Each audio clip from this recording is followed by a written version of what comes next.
இது என்ன முறையற்ற செயல்? நாங்கள் என்னை விரும்புவது என்னையுமா சோதிக்கிறீர்கள்?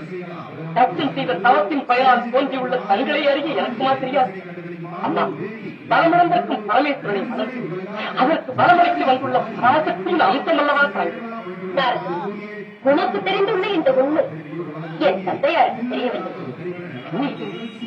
மகா சிவபக்தராகி தட்சனுக்கா தாங்கள் ஆதிசக்தியின் அம்சம் என்பதை தெரியவில்லை.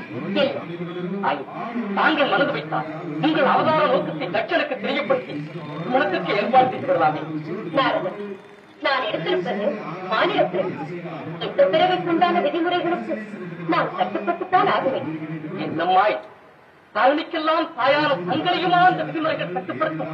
கட்டுப்படுத்தும் என்றால் சொன்னேன், கட்டுப்பட வேண்டும் என்றுதானே சொல்கிறேன். நீங்களே யோசித்து பாருங்கள். ஒரு பெண் தன் தந்தையிடம் சென்று எனக்கு மனமுடித்து வையுங்கள் என்று கேட்கலாமா? அதிலும் என்னை ஒரு சாதாரண பெண்ணாக நினைத்துக் கொண்டிருக்கும் என் தந்தையிடம் சென்று எனக்கு ஈசனை மனமுடித்து வையுங்கள் என்று கேட்டால் அவர் என்ன நினைப்பார்?